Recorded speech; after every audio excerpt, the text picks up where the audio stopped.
हमारे संविधान निर्माताओं ने, सरदार वल्लभ भाई पटेल जैसे महापुरुषों ने देश की एकता के लिए, राज्य के एकीकरण के लिए उस कठिन समय में भी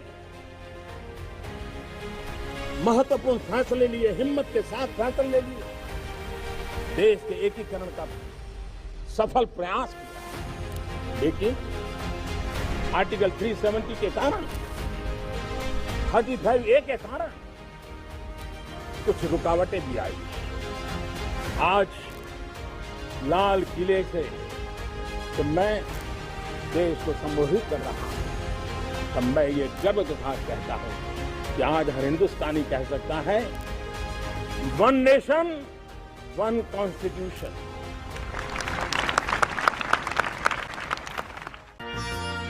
धरती का स्वर्ग कहे जाने वाले जम्मू कश्मीर को ये संज्ञा सिर्फ बर्फ की सफेद चादर से लिपटे पहाड़, फूलों से भरी वादियों, खूबसूरत झीलों को समेटे प्राकृतिक सौंदर्य की वजह से नहीं मिली, बल्कि यहाँ की सांस्कृतिक और ऐतिहासिक विरासत, ज्ञान और दर्शन ने कश्मीर को असल में स्वर्ग बनाया।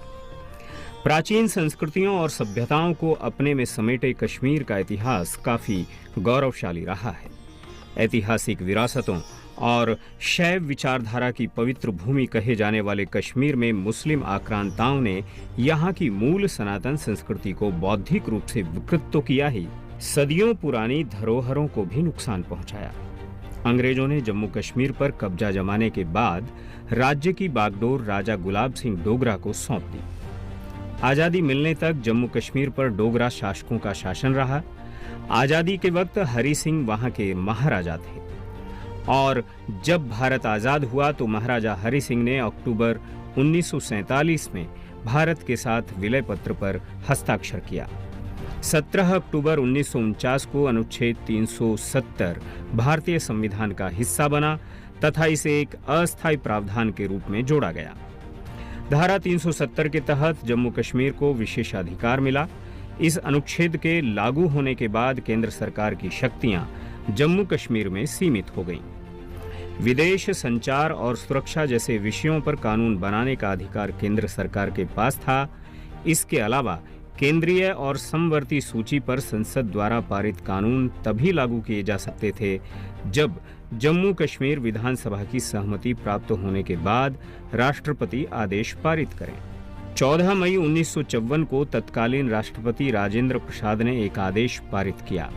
इस आदेश के जरिए ही अनुच्छेद 35A संविधान में जोड़ा गया। यह अनुच्छेद जम्मू कश्मीर को राज्य के रूप में विशेषाधिकार देता था जो यहाँ के स्थायी निवासियों से जुड़ा हुआ था।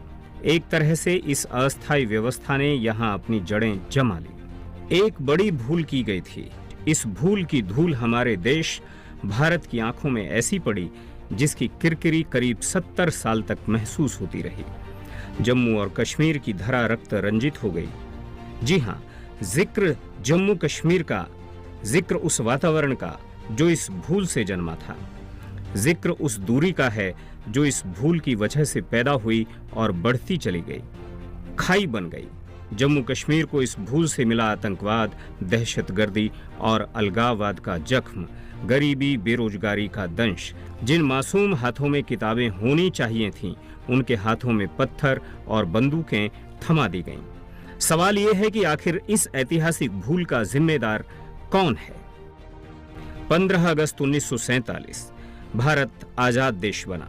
पाकिस्तान अलग हो चुका था। भारत में रियासतों को एक व्यवस्था में, एक देश में पिरोने का काम कर रहे थे सरदार वल्लभ भाई पटेल। सरदार पटेल को 562 रियासतों को भारत में मिलाने की जिम्मेदारी थी। उन्होंने अपने राजनीतिक कौशल से सभी रियासतों को भारत में मिला लिया, लेकिन रियासत जम्मू कश्मीर को भारत में मिलाने की जिम्मेदारी जवाहरलाल नेहरू ने अपने हाथ में ली। नेहरू को शेख अब्दुल्ला पर खुद से ज्यादा भरोसा था, इसलिए उन्होंने सरदार पटेल को कश्मीर के मुद्दे से हमेशा ही अलग रखा ताकि वो अब्दुल्ला को खुश रख सकें। लेकिन नेहरू न जाने क्या चाहते थे। पहले तो वो बिना किसी से राय लिए जम्मू कश्मीर मामले को यूनाइटेड नेशन में ले गए और वहां भी उन्होंने वही किया जो भारत के हित में नहीं था। संविधान सभा में 17 अक्टूबर 1949 को अनुच्छेद 370 को कानून बनाकर जम्मू कश्मीर में लागू कर दिया गया। उसी कारण जम्मू कश्मीर विवाद का विषय बना रहा। नेहरू के कारण कश्मीर यहाँ है। नेहरू जी के न होते तो शायद ये बिल ही नहीं आता और कश्मीर होता ही नहीं। इस तरह से कहा। मैं आज कहना चाहता हूं कि जो आजादी के बाद भारत की रचना को जानते हैं उनको मालूम होगा हैदराबाद में इससे भी बड़ा प्रॉब्लम हुआ था। क्या जवाहरलाल जी गए थे? क्या जूनागढ़ में क्या जवाहरलाल नेहरू गए थे? हैदराबाद में जवाहरलाल नेहरू गए थे? लक्षद्वीप में जवाहरलाल नेहरू गए थे? जोधपुर में जवाहरलाल नेहरू गए थे? जवाहरलाल नेहरू एक ही जगह काम देखते थे, जम्मू कश्मीर में, जिसको आधा छोड़कर आ गए।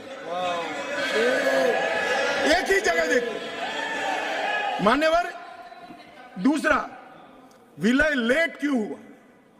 सारे लोग जानते हैं साहब, इतिहास को 1000 फुट नीचे दफन कर दो, वो ऐसा बीज है जो वटवृक्ष बनकर सच्चाई बाहर आ जाती है।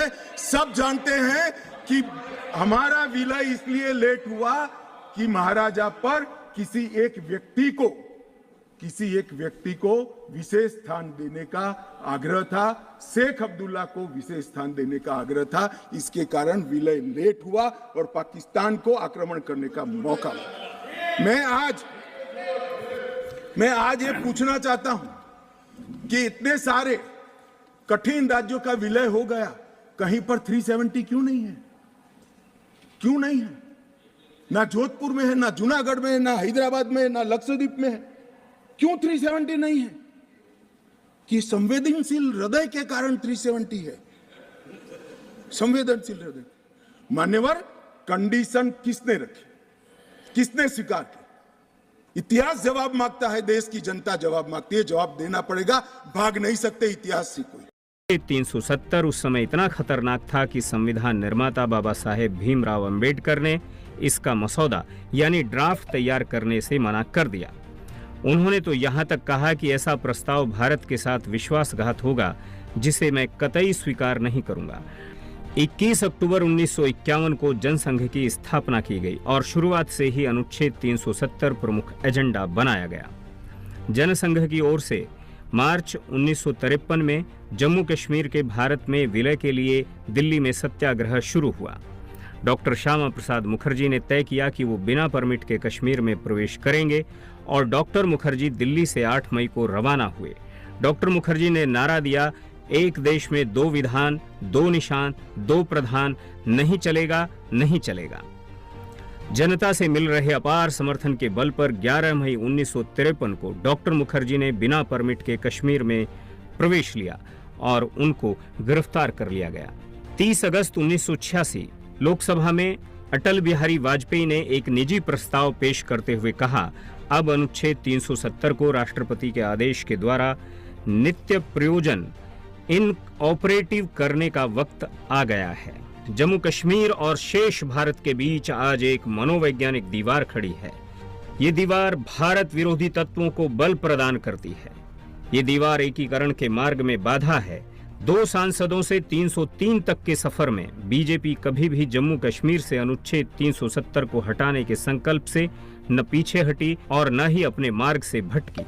लंबे समय के लिए ऐसा लगता था मानो स्थिति बदली नहीं जा सकती, लेकिन प्रधानमंत्री नरेंद्र मोदी के नेतृत्व में केंद्र सरकार ने एक ऐतिहासिक फैसला लेते हुए जम्मू कश्मीर राज्य के संविधान का अनुच्छेद 370 हटाने और राज्य का विभाजन 2 केंद्र शासित क्षेत्रों जम्मू कश्मीर एवं लद्दाख के रूप में करने का प्रस्ताव किया और 5 अगस्त को संसद में जम्मू कश्मीर पुनर्गठन विधेयक 2019 पारित कर दिया गया।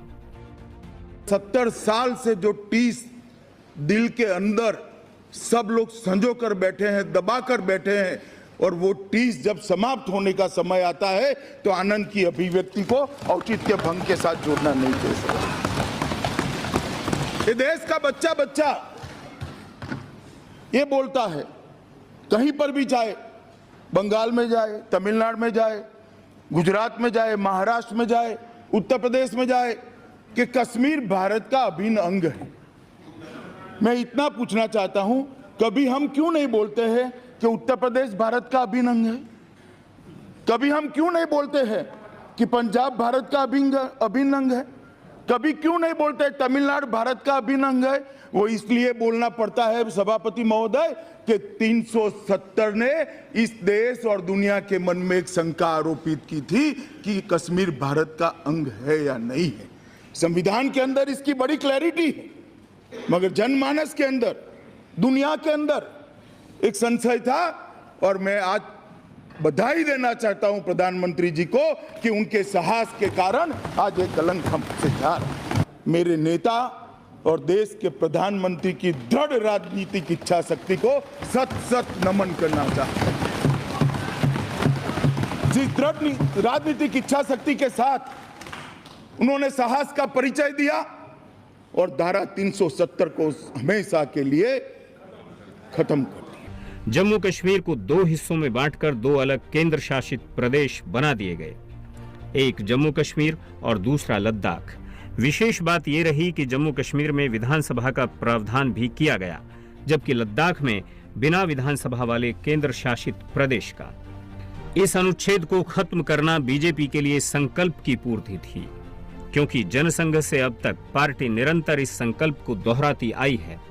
जो सपना सरदार वल्लभ भाई पटेल का था, जो सपना डॉक्टर अंबेडकर का था, डॉक्टर श्यामा प्रसाद मुखर्जी का था, अटल बिहारी वाजपेयी और करोड़ों देशभक्तों का था, वो सपना प्रधानमंत्री नरेंद्र मोदी के नेतृत्व में पूरा हुआ। जो सपना सरदार वल्लभ भाई पटेल का था, बाबा साहब अंबेडकर का था, डॉक्टर श्यामा प्रसाद मुखर्जी का था, अटल जी और करोड़ों देशभक्तों का था, वो सपना अब पूरा हुआ है। जम्मू कश्मीर और लद्दाख में एक नए युग की शुरुआत हुई है। अब देश के सभी नागरिकों के हक भी समान है और दायित्व भी समान है। अब भारत सच्चे अर्थों में कश्मीर से कन्याकुमारी तक एकीकृत हो चुका है। अब देश में दो विधान, दो प्रधान और दो निशान का प्रावधान सदैव के लिए समाप्त हो चुका है। जम्मू कश्मीर भारत का अभिन्न अंग तो था ही, अनुच्छेद 370 के निष्प्रभावी होने के साथ ही भारत का ये राज्य अब देश के अन्य हिस्सों के साथ आत्मसात हो सका है। दरअसल जम्मू कश्मीर से अनुच्छेद 370 के निष्प्रभावी होने का फैसला प्रधानमंत्री नरेंद्र मोदी की सरकार के दृढ़ संकल्प का परिणाम था। संसद से लेकर सर्वोच्च न्यायालय तक अनुच्छेद 370 को निष्प्रभावी करने के प्रधानमंत्री नरेंद्र मोदी सरकार के फैसले को लेकर कई सवाल खड़े किए गए। ऐतिहासिक दस्तावेजों, भारत के संविधान और लोकतांत्रिक संसदीय व्यवस्था के जरिए हर सवाल का उत्तर दिया। यही वजह थी कि भारत के सर्वोच्च न्यायालय में जब मोदी सरकार के जम्मू कश्मीर से अनुच्छेद 370 को निष्प्रभावी करने के फैसले को चुनौती दी गई, तो सभी पक्षों की सुनने, संविधान और अन्य प्रमाणों के आधार पर सर्वोच्च न्यायालय के मुख्य न्यायाधीश DY चंद्रचूड़ की अध्यक्षता वाली 5 न्यायाधीशों की पीठ ने अनुच्छेद 370 को निष्प्रभावी करने के फैसले को वैध माना। मुख्य न्यायाधीश DY चंद्रचूड़ ने कहा कि भारत जैसे प्रजातांत्रिक देश में जनमत संग्रह का कोई स्थान नहीं है। भारतीय संविधान सर्वोपरि है। एक राज्य की संविधान सभा कैसे भारतीय संविधान सभा या संविधान से बड़ी हो सकती है? सर्वोच्च न्यायालय ने कहा कि अनुच्छेद 370 अस्थायी प्रावधान था और राष्ट्रपति को उसे निरस्त करने का अधिकार है। सर्वोच्च न्यायालय ने अगस्त 2019 में जम्मू कश्मीर से लद्दाख को अलग करने और केंद्र शासित प्रदेश बनाने के फैसले को भी बरकरार रखा। सर्वोच्च न्यायालय ने कहा कि जम्मू कश्मीर की अन्य राज्यों से अलग कोई आंतरिक संप्रभुता नहीं है और भारतीय संविधान के सभी प्रावधान जम्मू कश्मीर पर लागू होते हैं। जाहिर तौर पर सर्वोच्च न्यायालय के फैसले और न्यायाधीशों की टिप्पणियों से साबित हो गया कि 5 अगस्त 2019 को संसद में पारित किया गया जम्मू कश्मीर से संबंधित ऐतिहासिक विधेयक, जिसमें 370 का प्रभाव समाप्त किया गया, केंद्र की मोदी सरकार का सही कदम था। लिहाजा सर्वोच्च न्यायालय के इस फैसले पर प्रधानमंत्री नरेंद्र मोदी ने कहा कि अनुच्छेद 370 को निरस्त करने के बारे में सर्वोच्च न्यायालय का फैसला ऐतिहासिक है, जो 5 अगस्त 2019 को भारत की संसद द्वारा लिए गए निर्णय को संवैधानिक रूप से बरकरार रखता है। प्रधानमंत्री नरेंद्र मोदी ने कहा कि न्यायालय ने एकता के उस मूल सार को मजबूत किया है जिसे हम भारतीय होने के नाते बाकी सभी से ऊपर मानते हैं और उसे संजोते हैं। सर्वोच्च न्यायालय का यह निर्णय न केवल एक कानूनी फैसला है बल्कि यह आशा की एक किरण है, उज्जवल भविष्य का वादा है और एक मजबूत एकजुट भारत का निर्माण करने के हमारे सामूहिक संकल्प का प्रमाण भी है। लेकिन एक सवाल जिसका जवाब हर कोई जानना चाहता है कि अनुच्छेद 370 के निष्प्रभावी होने के बाद जम्मू कश्मीर में क्या कुछ बदला। बदलाव के बारे में हम आपको बताएंगे, लेकिन सबसे पहले आपको यह जानना समझना जरूरी है कि अनुच्छेद 370 ने कैसे जम्मू कश्मीर को जकड़ कर रखा। अनुच्छेद 370 की समाप्ति से पहले जम्मू कश्मीर में भारत का संविधान मान्य नहीं था। मौलिक अधिकारों के लाभ से भी यहाँ के नागरिक वंचित थे। ठीक यही स्थिति मौलिक कर्तव्यों की भी रही। यहाँ के नागरिकों पर मौलिक कर्तव्यों का भी कोई बंधन नहीं था।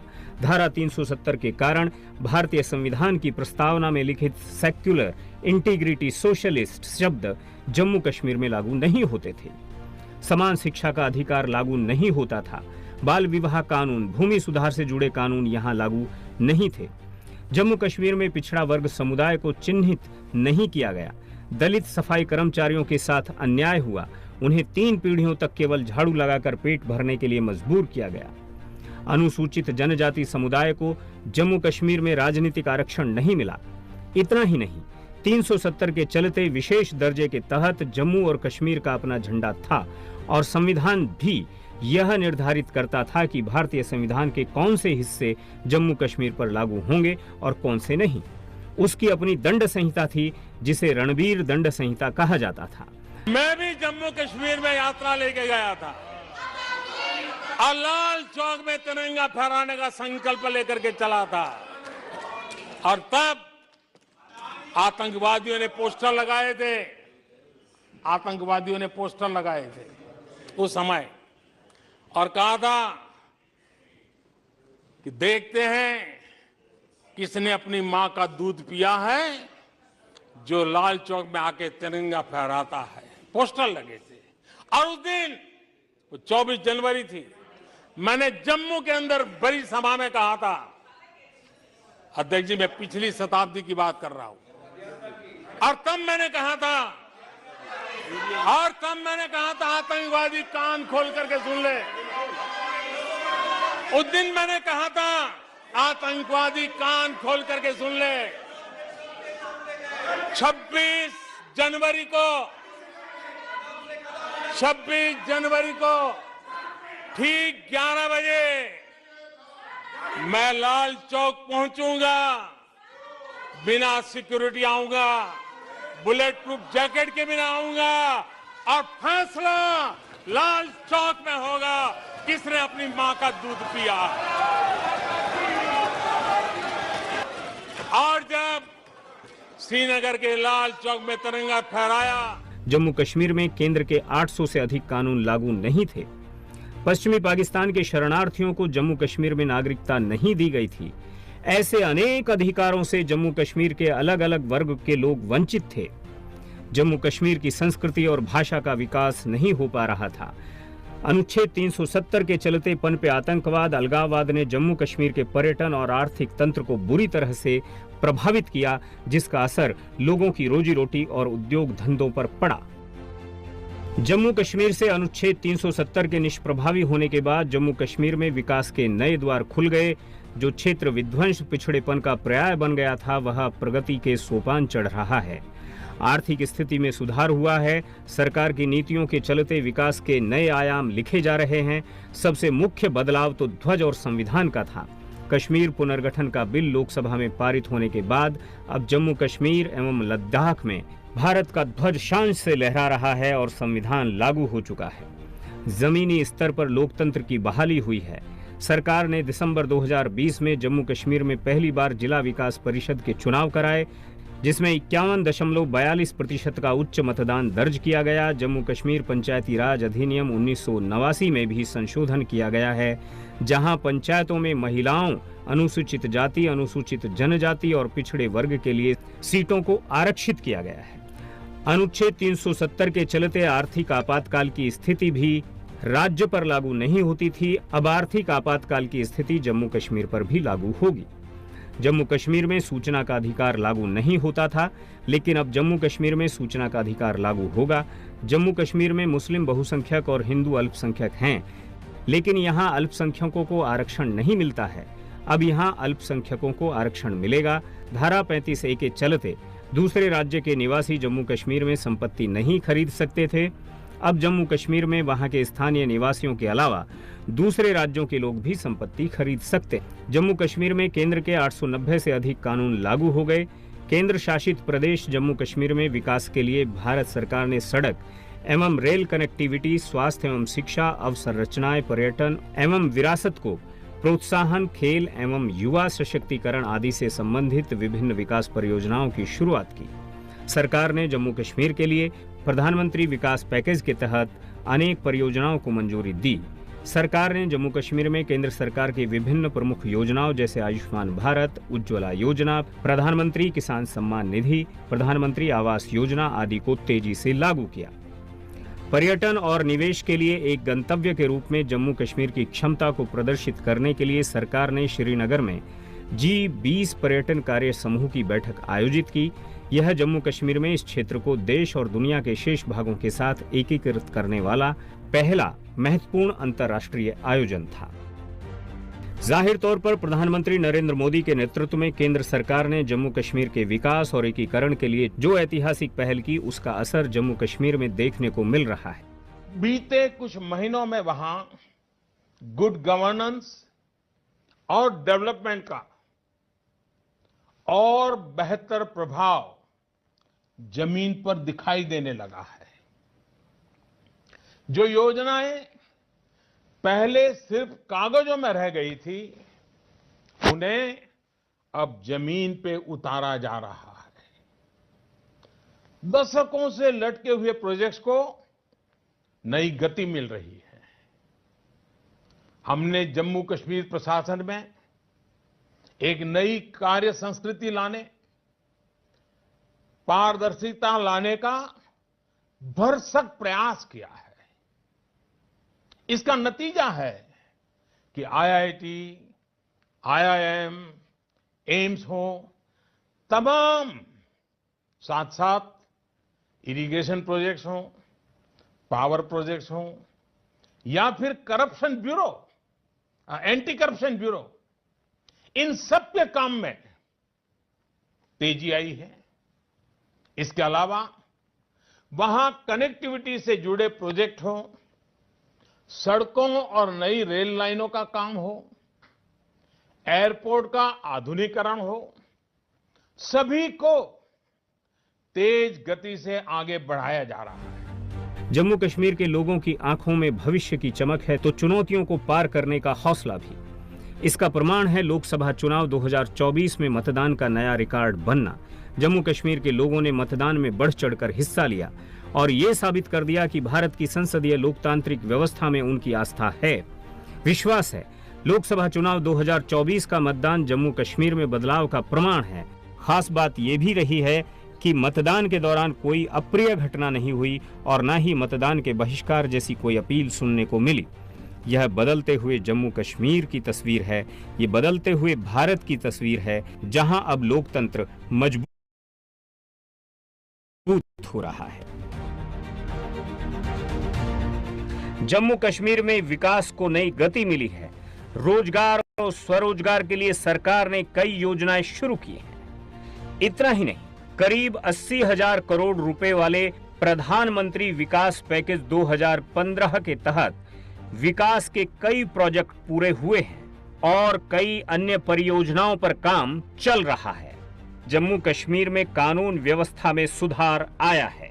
उदाहरण के लिए 2018 में योजनाबद्ध पत्थरबाजी की 1328 वारदात सामने आई थी, जबकि 2023 और 15 जुलाई 2024 तक जम्मू और कश्मीर में पत्थरबाजी की एक भी घटना नहीं घटी। पिछले 4 सालों में स्कूल, कॉलेज, विश्वविद्यालय, अस्पताल और बाकी सार्वजनिक संस्थान बिना किसी हड़ताल या किसी तरह की गड़बड़ी के सुचारू रूप से काम कर रहे हैं। कानून व्यवस्था की स्थिति में सुधार के चलते जम्मू और कश्मीर में 2023 में 2 करोड़ 11 लाख पर्यटकों का आगमन हुआ।